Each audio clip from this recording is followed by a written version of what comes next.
Good evening and welcome to Chicago Tonight. I'm Brandis Friedman. Paris Schutz has the evening off. On the show tonight, former police officer Jason Van Dyke, convicted of killing Laquan McDonald, is released from prison. But activists are calling for federal charges. I have to live with every day not seeing my grandson, not hearing his voice. Plus, we're in North Lawndale tonight, the community where McDonald grew up. We talk with family members and residents about Van Dyke's release.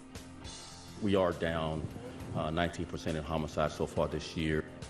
Chicago Police Superintendent David Brown on the latest crime stats and the status of efforts to reform the department. Any move on NATO is going to be resisted. One-on-one with Senator Tammy Duckworth about a possible Russian invasion of Ukraine, the president's Supreme Court nominee, and more. Art can really be this active way of engaging both your mind but also your heart. A new exhibit explores the intersection of violence and art. And an owl is recovering at a local wildlife center tonight after falling victim to rat poison. The impact of rodenticides on bird populations. And Brandis, as you mentioned, I'm in North Lawndale as part of our Chicago Tonight in Your Neighborhood series. Now, located on the city's west side, it's a historic community. Martin Luther King Jr. once lived here when it was here in Chicago. Now, Lawndale is also the neighborhood where Laquan McDonald grew up. We talked with family members about their reaction to former Chicago police officer Jason Van Dyke being released from prison and what they hope happens next. But first, I send it back to you, Brandis. Thanks, Joanna. We'll see you soon. And now to some of today's top stories. Organizers rallied outside the Dirksen Federal Building to protest the release of former Chicago police officer Jason Van Dyke, who murdered teenager Laquan McDonald back in 2014. Mayor Lori Lightfoot responded in a statement by calling his 81-month sentence a, quote, supreme disappointment. Quote, I understand why this continues to feel like a miscarriage of justice, especially when many black and brown men get sentenced to so much more prison time for having committed far lesser crimes, Lightfoot said. It's these distortions in the criminal justice system historically that have made it so hard to build trust. Despite her issues with his sentence, the mayor said the successful prosecution of Van Dyke marked significant progress as he became the first Chicago officer to be convicted of murder for an on-duty shooting in more than 50 years. And we'll be covering this throughout the program this evening. Chicago Teachers Union President Jesse Sharkey spoke publicly today about his decision to not run for re-election after announcing the news Wednesday.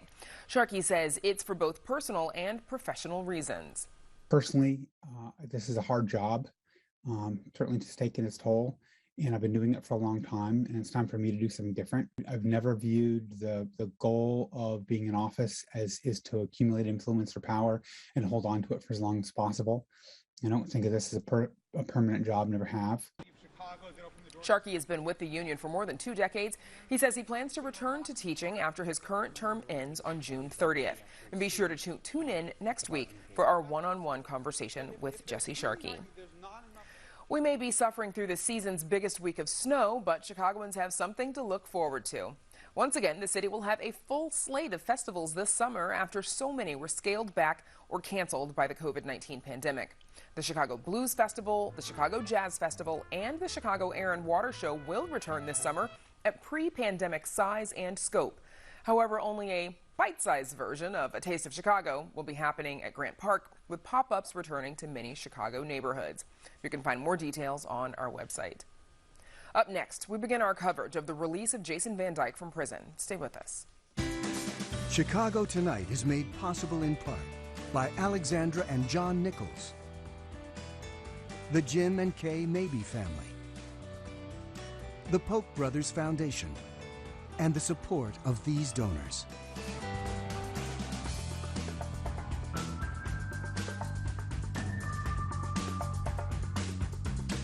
After serving half of his sentence, Jason Van Dyke left prison today.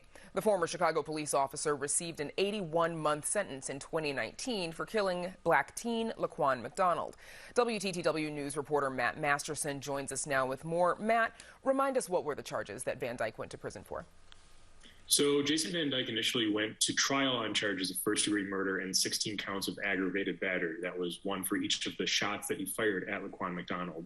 And while he was convicted on those aggravated battery charges, the jury actually found him guilty of second-degree murder, a slightly lesser charge. That basically meant that the jury found that Van Dyke's shooting, while he was doing that, the jury believed that Van Dyke believed he was warranted in doing that shooting, but that belief itself was not actually reasonable. And why is he being released now? Well, after the conviction, Judge Vincent Gahn opted to sentence Van Dyke strictly on the second-degree murder charge, which carried a possible sentence anywhere from probation to up to 20 years in prison. In doing so, Van Dyke avoided possible 6-year sentences on each one of those aggravated battery counts. And because second-degree murder is a lesser offense than first-degree murder, of course, Van Dyke was allowed to serve just half of his sentence, which is why he's out of prison now after just a little more than 3 years. And explain for us the possible federal civil rights charges and who's pushing for those. So there's plenty of activists and community leaders, some elected officials, and even some members of Laquan McDonald's own family who have been pressuring the feds to bring about these civil rights charges against Van Dyke in federal court. There was actually just a protest downtown this afternoon after Van Dyke's release. And they're upset that they feel that Van Dyke's sentence didn't match the crime, that he's out after just 3 years. Some have cited the case of Derek Chauvin, the Minneapolis officer who was convicted of killing George Floyd. He was charged in both state and federal court, and he eventually was either found guilty or pleaded guilty in both of those cases. But it's not exactly clear if that's going to be happening in this case. The feds have had this entire time while Van Dyke was in prison to consider additional charges, and the facts of this case haven't really changed at all during this time. So the feds have been silent on whether or not this will happen, but given that he's now out of jail and they've had time to consider this, it may be unlikely that any additional charges are ever going to be coming. Okay. Matt Masterson, thanks for joining us. Thanks, Brandis. And you can read Matt's full story on our website, WTTW.com/news. And as we've said, it's been 8 years since teenager Laquan McDonald was fatally shot by Jason Van Dyke. McDonald's family members and community activists are outraged over the former Chicago police officer's early prison release. Chicago Tonight's Joanna Hernandez and producer Marissa Nelson spent the day in North Lawndale, the neighborhood McDonald grew up in, and spoke with family members and the community about Van Dyke's release as part of our In Your Neighborhood series. Joanna Hernandez joins us now. Joanna.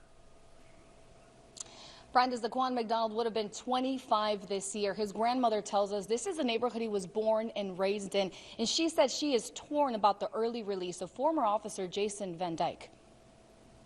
It's a very hurt feeling because that man didn't serve his time.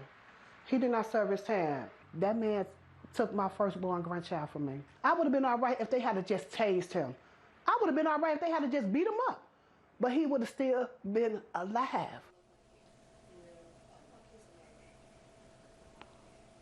I can't hear this hot.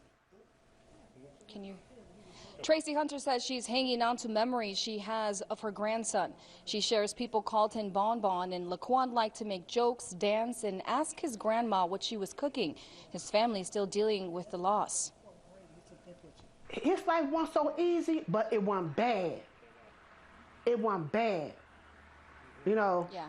And he played sports. He got trophies. You don't know the pain that I have to live with every day, not seeing my grandson, not hearing his voice, not talking to him. McDonald was killed in October 2014 when then police officer Van Dyke shot the teenager 16 times as McDonald is seen on dash cam video trying to walk away from officers. The video wasn't released until a year later, which fueled massive protests across the city, calling out for major changes and accountability within the police department as more details started to surface of what really happened that night. A cover-up that retired officer Richard Wooten says does not reflect what he stood for when he was in the force. I saw another side of the Chicago Police Department that covered up something that they knew was wrong. The very thing we swore to uphold, it was the very thing they allowed to happen. I have had people who I've locked up for petty thefts that's been in jail longer than Van Dyke served. Petty theft, not murder. In 2018, Van Dyke was convicted of second-degree murder. The judge sentenced him to 81 months in prison. After serving a little more than 3 years, Van Dyke is now a free man, and Move family and community organizers don't stand by. I want the people of Chicago and people across the nation to know that we're not just raising alarms about this now. This is not new for us. The moment that he was sentenced to 81 months in prison, we rang the alarms to the Department of Justice. We demanded that he be charged on a federal level. Today, community members joined some members of the McDonald family in front of Federal Plaza for a news conference and a rally in hopes the U.S. Attorney hears their pleas to press civil charges against Van Dyke. A resident of Lawndale, the neighborhood Laquan was raised in, shares it's the right thing to do. It's the point of how many times he shot that boy. Now, when us shoot somebody 16 times, they'll give us 60, 70 years. But him, he only got 6 years, and he didn't even do the whole 6 years. So I figure they should keep going. It's not fair. However, Reverend Marvin Hunter, pastor of Grace Memorial Baptist Church, also the great uncle of McDonald, does not think federal charges is the right move at this point. Time and the place to fight this matter is in the courts and in Springfield, where the laws that govern it is at. Okay, and I think that that's what needs to happen for us. Listen, if Jason Van Dyke gets 1,000 years, it will not stop me as a black man from being mistreated by police officers that have biases against me because of the color of my skin. In order to change that, I must change the laws that embolden him to be able to do that. Big political names like Reverend Jesse Jackson and Congressman Bobby Rush have supported the McDonald family, but Reverend Hunter warns filing federal charges could set a dangerous example. Chicago is the wrongfully convicted capital of the world. We have more people wrongfully convicted in this city than any other place in the world. If they set this precedent, can you imagine being in prison and being a black man in this country and trying to get out after serving your time, and some prosecutor says, oh, he was not a nice guy when he was a kid, and so I want to retry him federally to get him more time. You get it? This is a dangerous precedent that they're setting. McDonald's grandmother, however, seeks further justice for the death of her grandson. So why I can't get justice for my grandson? I'm going to keep speaking out. I'm going to keep letting my voice be heard until federal charges come against Jason Van Dyke. Now, we know Illinois senators wrote a letter to Attorney General Merrick Garland asking for an update on the investigation into Van Dyke. And now, Brandis, I send it back to you. Joanna, thank you. Chicago Police Superintendent David Brown is approaching nearly 2 years in command, and it's been a rough ride. His tenure has been racked with a soaring homicide rate and weeks of civil unrest in the wake of George Floyd's murder, all while attempting to reform a police department during a global pandemic. Joining us now to discuss all that and more is Chicago Police Superintendent David Brown. Superintendent, thank you for joining us. So first, as we've been discussing, as we'll be discussing all evening, Jason Van Dyke, former police officer, being released from prison today after serving just half of his 81-month sentence for murdering Laquan McDonald. Mayor Lightfoot has weighed in, calling this a, quote, supreme disappointment. Many people, including the head of the NAACP, are calling for federal charges against him. Do you support those calls for federal charges against Jason Van Dyke? I think one of the best things I could do related to this issue is focus on what really came out of the Jason Van Dyke, Laquan McDonald tragedy. Is this department needs to reform. The culture needs to change. In a looking forward theme of what can I do as superintendent to ensure that the people of Chicago sees this department in a way that's respected, that they're proud of. And reform through the consent decree is one of the things that I really want to convey to the audience is my focus. You know, I have a lot more to share about that, but I'll kick it back to you for follow-up. Of course. So to that end, of course, you know, when you were hired, you talked about a lot about building community trust in order to reduce crime. Do you think cases like Van Dyke being released from prison, does that inhibit sort of building that community trust when we know that there are many Chicago community members, you know, black and brown, who are in the Cook County Jail still awaiting their day in court? You know, one of the things that I always believe is that trust is so fragile and that it's always with the backdrop of history. So this is really recent history, but there's more history of really broken trust here with the department and the community. So looking back, obviously gives us the context of what we all have to focus on in this department, but looking forward on reform and the consent decree and changes that we've made over these last 2.5 years since we've been in the consent decree reporting period, and the way the consent decree is structured is my focus. And, you know, not just, you know, changing the culture abstract, but, you know, how can we have policies that are best practice? How can we train our officers to ensure that they're treating the public with respect? How can we de-escalate situations? How can we deal with mental health calls much better, where we have outcomes that are not tragic? How can we, again, liaison with all the various communities in this city so that we can, in earnest, build trust and have the benefit of people coming to us reporting things that they're seeing in the community, so we can obviously prevent crime, but also solve crime that does happen. What are some of the reforms you feel like you've implemented over these nearly 2 years that you feel like are making a difference with reducing crime? So the context of the progress is the structure of the consent decree. It's in reporting periods, and their reporting periods are every 6 months. So I walked in the door in April of 2020, toward the end of April, and we've had 2 reporting periods, the first being 11% compliance, the second being 23% compliance. So the third period was a couple of months in the making as I walked in the door, and we were able to see what the deficiencies were and move the needle very little, where we end up with a 48%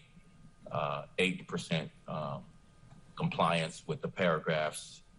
The following 6 months, the reporting period 4, we improved to 52% compliance, which took a lot of work, changed a lot of people in leadership seats to get to that point. And we are anticipating near 70% compliance in the reporting period that we just ended in December of the 31st of 2021. So not where we want to be. We want to be 100%, but we are nowhere near the 11% compliance in the way we started. And so that doesn't change the culture. The process itself is about policies, training, but the operational compliance with the consent decree is really about changing the hearts and minds of our officers through the muscle memory of training, and improving our policies on a continuous basis to where it really is part of the muscle memory of this organization. Now, Superintendent, in 2020, when you did come onto the job, you talked about your moonshot goal of getting that number of homicides in the city down to less than 300. Last year, we saw nearly 800, which is quite far from the moon. Do you feel like you have the right strategy to attack those numbers? So let me make sure that we set history right on aspirational goals of less than 300. New York and LA have less than 300 every year. So it's not beyond the pale that we should expect as Chicagoans a safer city in comparison with the other big cities. But I would also say this, you know, people have just kind of snickered at that goal. You know how many times we tried to go to the moon before we actually made it to the moon? How many failures? How many people believe we would never make it to the moon? How we, this race to the moon during John F. Kennedy's tenure was snickered at because we had so many technological problems at NASA. We had so many launches that just fizzled. And so it's aspirational goals like going to the moon. This idea of a moonshot really came from the book Moonshot, about our, you know, struggle to get to the moon, but ultimately meeting that challenge is similar to my thoughts about this aspiration of why can't Chicago be as safe as New York and LA, or even safer? Who wants to hire a coach for the Chicago Bears that says we can't win a Super Bowl? We wouldn't want to hire that coach. This is more important than games grown men play on a football field. This is life and death. And so, yes, we need to remain aspirational and have the high expectations for our city so that, again, we won't fall short and be satisfied with less than what I believe Chicago deserves. So when you took over in 2020, you created some citywide crime-fighting teams. This week, nearly 300 officers assigned to that team have been sent back to patrol, where they are responding to 911 calls. Mayor's office said that those teams were seriously underperforming. Was it right to create those teams to begin with, and why did they fail? So they didn't fail. So one of the things, if you go back to when these teams were created, we were in the summer of 2020. And as you recall, the summer of 2020 was riots, protests, lootings. But one particular incident happened that summer that really gave me this idea of we need to deal with this crisis in a much larger, responsive way, is the Columbus statue planned protests that injured our officers, where people attacked our officers. We were outnumbered. People in the crowd stabbed our officers with PVC pipe. They pummeled our officers with rocks and bottles. They put out one of the officers' eyes. They threw firecrackers at our officers' faces. Officers had broken limbs. It's all caught on video that we played, and it was played across the country over and over again in this loop of video. We cannot put our officers in a position to be outnumbered and harmed because we can't spin up a big enough group to push back and protect the city and protect our officers. So that was the impetus for that large group. It was a crisis moment. That crisis, if you recall, continued throughout the summer into early fall. So you're saying that and then those soon groups... after that crisis ended, we were in another crisis of smash and grabs. We had trials of officers who were convicted in Minneapolis happening, where large protests happened. So those teams aren't necessary the same way they were at the time. A necessary thing to protect the city, protect our officers.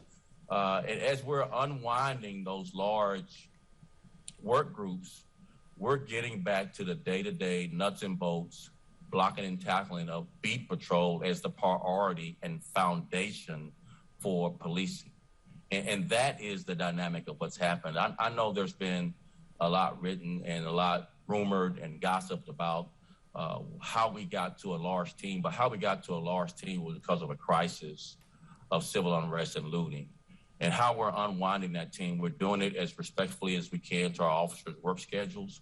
But the beat policing model is the model for protecting the public that's been a best practice in policing for generations. Okay. Superintendent David Brown, thank you for joining us. That's where we'll have to leave it. Oh, thank you so much. I wish we had more time. You have to invite me back. We plan to. You're welcome to join us. Take care. Take care. Bye. There's more Chicago Tonight just ahead, so stick around. Thousands of Puerto Ricans are taking to the streets to protest massive blackouts. Over the years, Mexican culture, from food to music, has become woven into the city's tapestry. Medical professionals share the latest recommendations on COVID-19 booster shots. DACA recipients have been facing longer delays than normal in their status renewal. Little Village is one of my favorite neighborhoods. This neighborhood comes together to celebrate such an important day in our culture.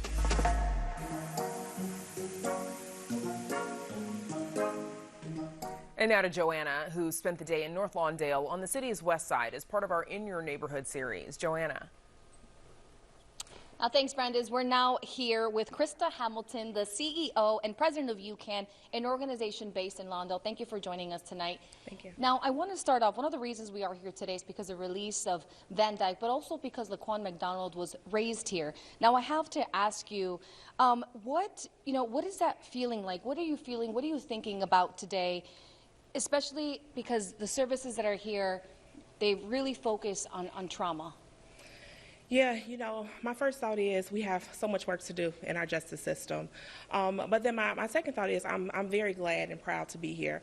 UCAN being an anchor in the North Lawndale community, we are accustomed to dealing with families and in our community with trauma. We are a trauma-informed agency, so all of our practices lean into that. So we know that we have some work to do to help move our youth and our families along the spectrum as they process what has happened today.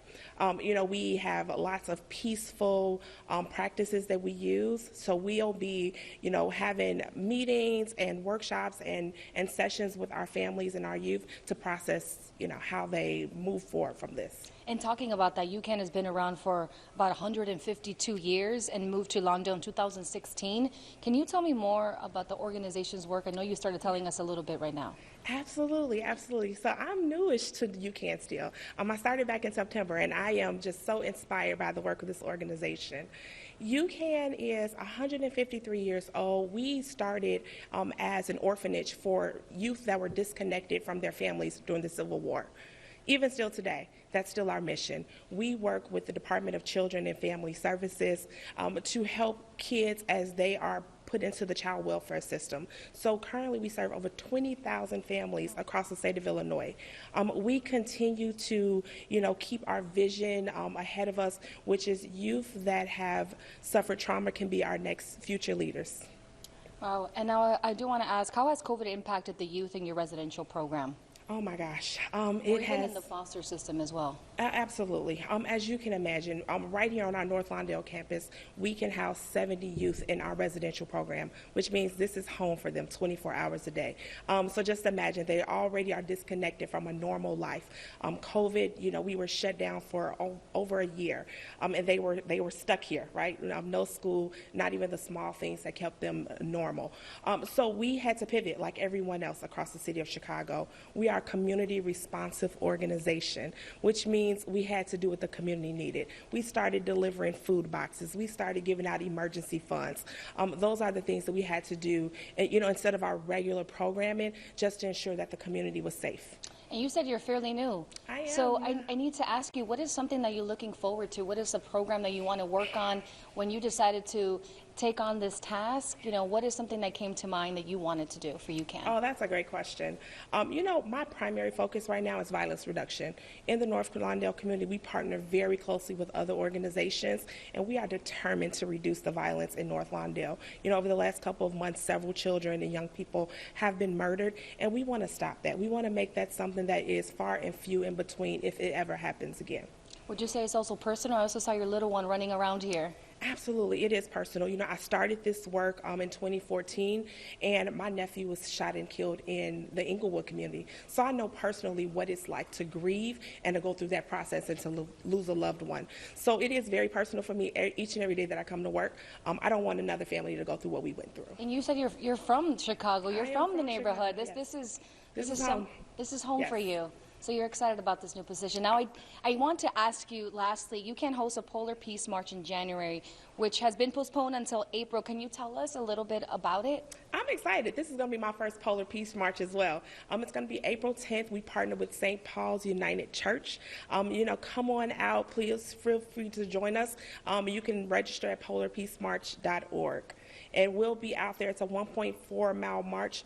We typically do it in honor of Dr. King's legacy, but we just pushed it off a little bit before COVID this year. Well, thank you so much, Krista, for joining us tonight. Thank you.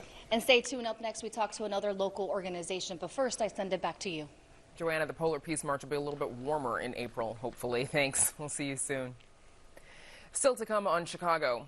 Tonight, Senator Tammy Duckworth presses the Justice Department for an update on the federal investigation into Jason Van Dyke. One-on-one about that and more. Art can really be this active way of engaging both your mind but also your heart. A new exhibit at Northwestern University explores the intersection of anti-black violence and art. And a snowy owl becomes the latest victim of rat poison just weeks after a bald eagle was found hurt. A look at the issue for local birds. But first, some more of today's top stories. The University of Chicago Medicine announces its plan to build a $633 million, 500,000 square foot cancer hospital in Hyde Park. The aim is to address health inequities on the South Side while freeing up beds elsewhere in the system. According to officials, the facility would be the city's first freestanding clinical cancer center, handling about 200,000 outpatient visits and 5,000 inpatient visits per year, pending approval from the Illinois Health Facilities and Services Review Board. If all goes according to plan, it would open in 2026. Less than half of Chicago public school students attended class yesterday amid the snowstorm, according to data released today. CPS reports 49.9% of pre-K through 12th grade students in district-operated schools were accounted for on Wednesday. And while 82% of teachers were present for work, just over 44% of high schoolers and nearly 52% of elementary school students showed up. Chicago Teachers Union leaders criticized the decision to keep schools open Wednesday, saying the district should have instead moved to remote learning for the day. Chicago's Public Health Commissioner Dr. Allison Arbity says if COVID numbers drop like they have been, it won't be long until the vaccine mandate for restaurants, bars, and gyms gets lifted. Meanwhile, a slight jump in new COVID cases across Illinois with over 9,400 confirmed. And state health officials report 89 additional COVID-related deaths. As numbers go down, hospital bed availability is increasing. Currently, 14% of ICU beds are available. 21% of ICU beds are being occupied by COVID-19 patients. As activists and community members rally against the release of Jason Van Dyke, Illinois' 2 U.S. senators are pressing the Justice Department on a federal civil rights investigation into the former Chicago police officer. Senators Dick Durbin and Tammy Duckworth say the facts of the case are, quote, shocking and upsetting, and are asking the Attorney General for an update into the probe. It comes amid a busy time in Washington, with President Biden gearing up to nominate a new Supreme Court justice and fears over Russian military action in Ukraine. Joining us to discuss all those issues and more is Senator Tammy Duckworth. Senator, welcome back. Thanks for joining us. It's good to be on. Thank you. So have you received any response from the Justice Department since your letter to the Attorney General this week? I have not received a response, and Dick had not indicated to me whether or not he'd received a response. It's our joint letter, but it's a really serious issue, and we're both extremely concerned. Based on your knowledge of the case, which have been obviously widely reported, do the facts support charging Jason Van Dyke with a federal crime? Well, that's the problem. We know that there was an investigation done, but frankly, there's not been any release of this information, and that's why we wrote the letter that we did, and we're just basically saying, look, the U.S. Department of Justice needs to share an update on their investigation into Laquan McDonald's murder 7 years ago. And the DOJ so far has declined to provide any information on the status of this investigation.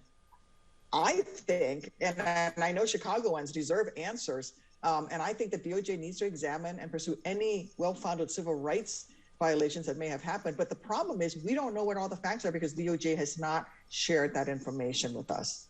So shifting to foreign affairs a bit, Russia has moved an estimated 100,000 troops to its border with Ukraine. We know there are furious diplomatic efforts underway to defuse that situation.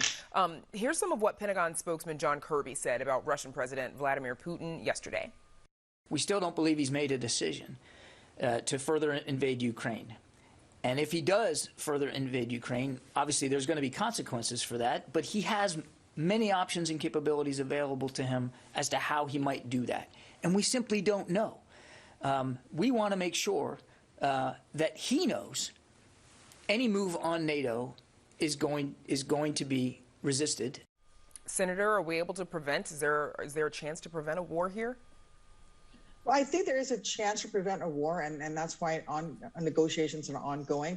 But it is really important to make it clear to Vladimir Putin that there will be consequences should he decide to invade Ukraine. He could invade in many different ways. He could try to seize just Kyiv, the capital. He could try to do a wholesale invasion. Whatever it is, none of it is acceptable. And that NATO is united to oppose him, and that we in the U.S. Congress, for sure, are united to impose sanctions should that need to happen. If Russia does invade Ukraine, should the U.S. take military action? Well, we're going to have to take some sort of action, not necessarily with Ukraine, but remember that we're party to the NATO alliance, and Article 5 means that all of their alliance says that all NATO countries must support each other. So if Russia invades Ukraine, the first nation, a NATO nation in the front lines of that would be Poland, which is an Article 5 NATO member. And so we will have to have U.S. troops in places, and we already have moved some into places like Belarus, Poland, and be there to help protect NATO. So we're going to have military action. Whether or not we go into Ukraine itself is something that we're going to have to look at. But for sure, we're going to be there in support of our allies like Poland. So the Kremlin has reportedly, though, taken significant steps to insulate itself against any economic sanctions. Do you think there is still a way to effectively sanction Russia in case of instead of an invasion? Oh, very much so. And we've also made it clear to Germany that should Russia invade, then definitely the Nord Stream pipeline needs to be shut off. Already that process has been delayed, but Russia is not in an economic position that is a very healthy one right now already. And economic sanctions, especially if it is one that is upheld across NATO, can really significantly negatively affect Russia. So the Biden administration, we know, is in the process of selecting a Supreme Court nominee now that Justice Breyer has announced his plans to retire. What are you hoping to see from the president's nominee? I think any one of the front runners who's been mentioned would be great. I actually just spoke with Vice President Harris about less than an hour ago. She called to get my opinion on it. I said, listen, any of the front runners whose names you've seen have been great. I, of course, put in my 2 cents worth for Justice Candace Jackson Akiwumi, our hometown girl, here in Chicago. Justice here in Chicago. And so I said she would be great, but any one of those justices would be great. I think the president's commitment to placing a Black woman on the Supreme Court, it's long overdue. And I'm so glad that he's made that commitment. So, Senator, in a 50-50 Senate, the Democrats can't afford to lose any votes. Do you foresee any difficulty with getting a nominee confirmed? Well, I think that we'll have a better shot if we have a nominee who's already been confirmed by this same Senate. Justice Akiwumi is one of those justices who has been confirmed by this very Senate. And there are multiple names among the front runners who've been confirmed with Republican votes by Republican senators who are still in the Senate. So I do think that there is a path forward. I'm really pleased to see that both Dick Durbin, who's our chair of the Judiciary Committee, and his ranking member, Chuck Grassley, have been meeting with the president on this. And of course, when you say confirmed, you mean for their sitting benches, their current benches in federal circuit courts across the country.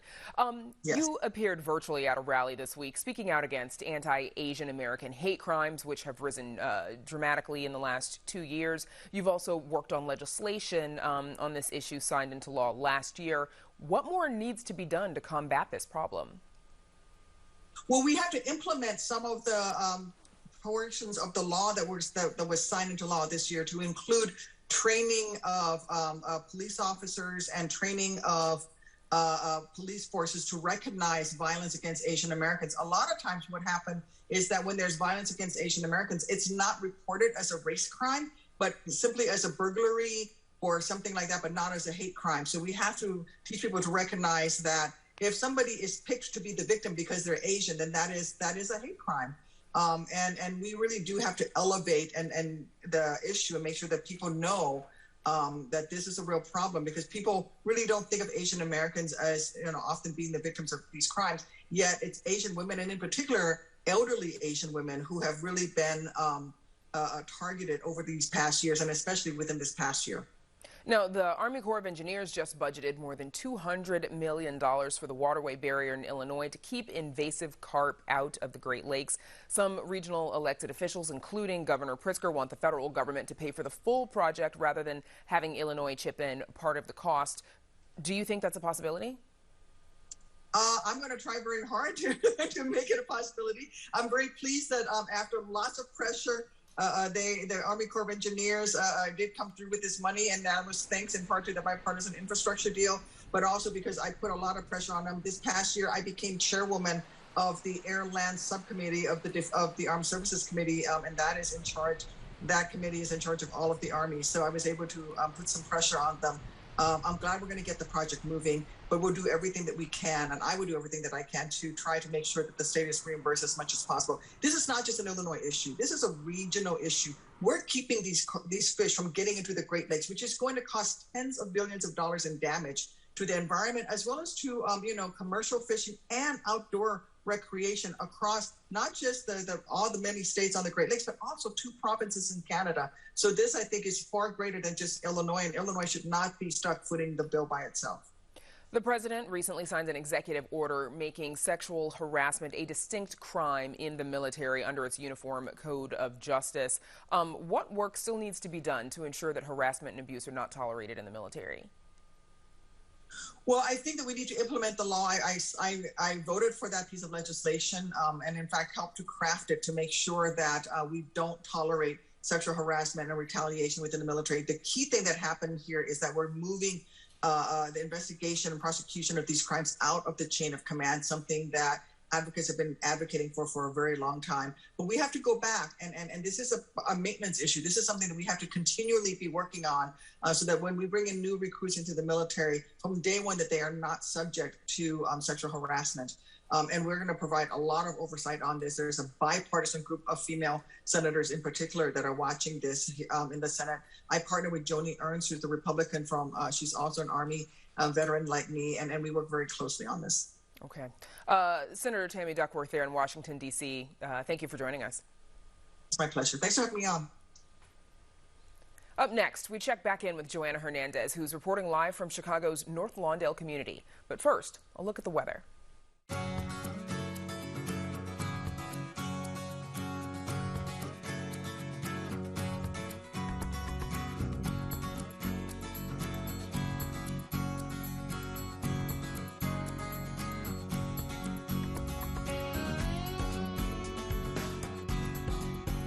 And now we check back in with Joanna, who spent the day in North Lawndale as a part of our In Your Neighborhood series. Joanna. Thanks, Brandis. We're now here with Pastor James Brook. He is recently named CEO of Lawndale Christian Health Center. Thank you for joining us tonight. Thanks for having me. Now, I'm excited. Thank you. So I want to start off first. You grew up here in this neighborhood in North Lawndale. So did Laquan McDonald. What are you thinking about today as the former officer Van Dyke is released today? Yeah, first of all, I'd like to say we need to pray for the family. This must be a horrific time for them, as well as the second thing is as a community, as faith leaders, as organizational leaders, community members, we need to come together, and we understand and we see obviously that our justice system is not just, and we must come together and change the system. Now, you are the newly appointed CEO of the Lawndale Christian Health Center. Can you tell us more about the organization? Yeah, you'll be surprised. We have about 75,000 patients that call us home for their primary care. We're located in North Lawndale. Our mission is to show and share the love of Jesus by promoting wellness and providing quality and affordable health care to Lawndale and our neighboring communities. Now, I do want to ask, the organization has been working to make healthcare more accessible since the 80s. Do you see that there has been a huge advancement in that? Absolutely. I wonder sometimes if we weren't there, how would our community be surviving? Because one of our values is proximity or relocation, being among the people, so that our community can have access to health care. So you'll never see us on the outskirts of the city. You'll see all of our clinics are invested in walking distance in our communities where people can come and get the health care that they deserve. And what made you want to be part of this organization? What drove your passion? Exactly that. I witnessed the organization grow. It was birthed out of Lawndale Christian Community Church in 1984. Wayne Gordon is the pastor. And I watched it grow. I watched, more and more the deeper impact that it was having on our community. And now for me to be the CEO of the organization, I am so blessed and I'm so encouraged that I can play my role in making a difference in our community. So how many years were you there before you got this role? I've been at Lawndale for 9 years now. 9 years, so you saw a lot of changes. 9 years, absolutely. Now, the West Side has faced significant disinvestment in health disparities, which the pandemic has exacerbated that and brought light to it. Do you think moving forward, this will mean folks pay more attention to this even once the pandemic is behind us? I hope so. It is our goal as a health center. First, let me define what we feel is health. Health is community, right? We believe that one can't really be healthy until their community is healthy. So in order to have a healthy community, we have to address the social determinants of health, which means we need to partner with other organizations in the community, not us doing it, but partnering, being a good neighbor in our community, linking arms and saying, let's do this together. And what is something that the community has told you, the people who have been part of the organization? Of course, we know violence is real in our community. We know access to education and quality health care. So we want to play a role in making sure that our health centers are accessible. We want to make sure that we have beautiful spaces. If our partners need a place to meet, we have space, and we'll be excited to have them. Or, better yet, we'll go where they are, just being a good neighbor in our community. And last question, again, you were raised in this neighborhood. Why is it so important to bring all these changes? Because I know the position that I hold right now. I had a mother come up to me not long ago. She said, hey, can my 2 sons come and meet you? And that really touched me because they recognize, hey, he looks like me. And that's pretty significant. So our role in the community is to bring health, and health in partnering with our communities and showing and sharing the love of Christ. And you see the difference with someone that looks just like you. Absolutely. Well, thank you so much, Pastor Brooks, for joining us tonight. Thank you for having me. Brandis? And Joanna, of course, you know, COVID-19 is a big deal for any health organization, and I think you asked him about it. As cases decline, does the health center hope to open up more of its services? No, Pastor Brooks did mention that. He says one of their biggest things that they do want to open is a senior center. We know that the seniors were a population that were impacted the most, one of the most, they were hit hard. So he's looking forward, the center, to reopen. That way they could bring members back inside and, get them without being isolated inside their homes. So he is looking forward to the senior center being open. So that should be a good thing for the organization. Now, Brandis, that is all we have here from North Lawndale. I send it back to you. Joanna, thank you. Up next, a new art exhibition capturing more than 100 years of violence against African Americans. Stay with us.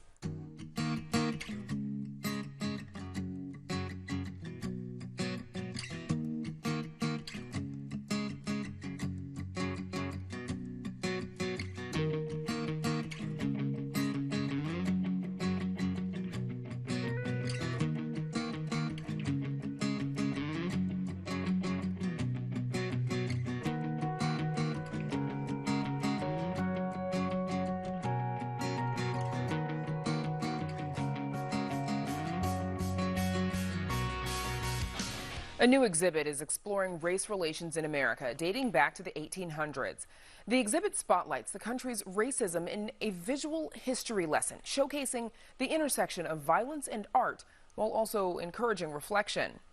Arts correspondent Angel Ito shares a look at A Site of Struggle, American Art Against Anti-Black Violence, and a warning that some of the images are graphic. Black art has always been a part of how history has been communicated. A new exhibit at Northwestern University's Block Museum is reflecting on the country's history of race relations. What the exhibition seeks to present are the different kinds of strategies that artists have used to engage this topic. So whether it's using direct depictions of violence, or using abstraction to avoid literal representations of violence. We want to showcase the range of approaches that artists have taken to this topic. Comprised of more than 60 works across various mediums, the exhibit takes visitors through American history, starting in the 1890s and ending in 2013 at the start of the Black Lives Matter movement. Northwestern history professor Leslie Harris says art has always been critical to the anti-slavery movement. The earliest anti-slavery activists, they hired artists to depict what everyone knows now, the famous cutaway of the ship, the Middle Passage ship. From a very early time in that struggle, just as one example, artists were engaged and actively involved in the politics of making it known that there was an injustice that was happening. That was at a time when you had much lower literacy rates also. So people had to rely sometimes on the visual to reach broad audiences because not everyone was reading the paper or picking up books. From different interpretations of lynching to exploring the reality of living in the Jim Crow era, the exhibit features numerous works that, while graphic, engage in the politics of bringing racial injustices to the forefront of the conversation. One of the oldest objects in the exhibition is actually an activist pamphlet from 1895 that was written by Ida B. Wells, the anti-lynching activist that was based here in Chicago. And she is widely considered to be one of the first activists to appropriate lynching photography for the purpose of protesting lynching and making a wider awareness about this as a practice that needed to be eradicated. With 2/3 of featured artists being of color and 1/3 not, Dees says both viewpoints are imperative to telling a complete story. You can also see this history of solidarity, that there were white artists in the 20s and the 30s who lent their artwork to support activism by the NAACP, for example. So people can also kind of see this like genealogy of solidarity. It's very appropriate for me to have this exhibition opening in time for Black History Month. Certainly we can celebrate, but we also have to recognize what so many people have gone through because of racism and what people continue to go through because of that. And so this exhibition really demonstrates that. But even more so, it demonstrates how artists have chosen to use their special tools and gifts to reach larger audiences on these issues and to have us all engage with them. And we can take from their example how we should each in our own lives think about what tools do we have to understand these histories, positive and negative, and how do we talk to our families, to our communities about them. For Chicago Tonight, I'm Angel Ito. And you can see A Site of Struggle, American Art Against Anti-Black Violence at Northwestern University's Block Museum in Evanston through July 10th. We're back with more right after this.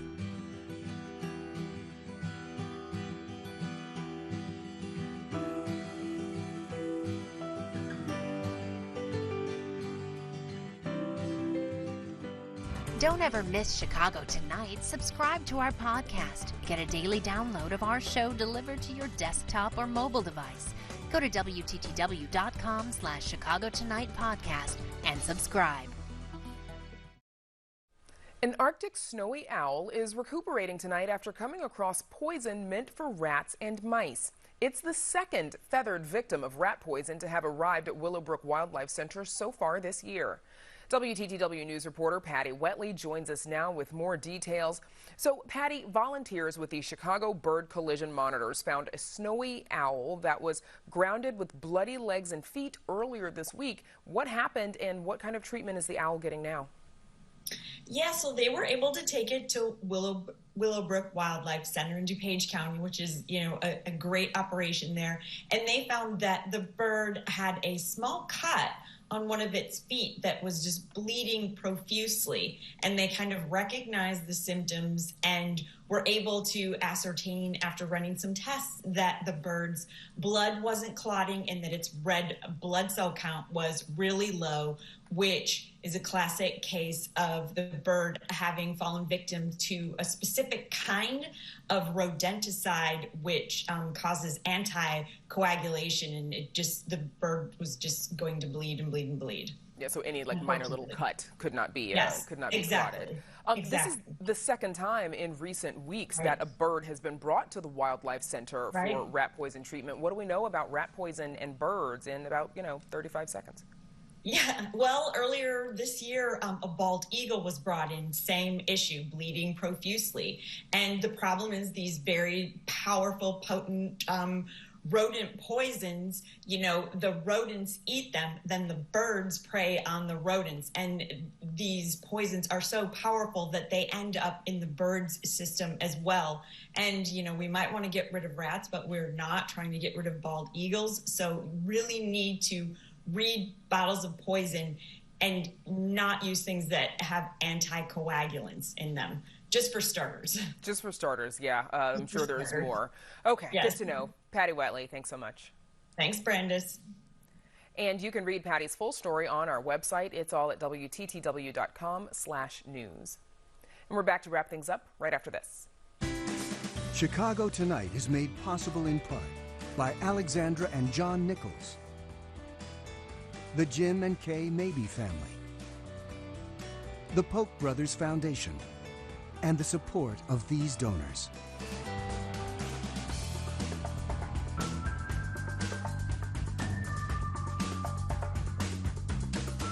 And that's our show for this Thursday night. Don't forget to stay connected with us by signing up for our daily briefing. And you can get Chicago Tonight streamed on Facebook, YouTube, and our website, WTTW.com/news. You can also get the show via podcast and the PBS video app. And please join us tomorrow night at 7 for the Week in Review. Now, for all of us here at Chicago Tonight, I'm Brandis Friedman. Thank you for watching. Stay healthy and safe, and have a good night.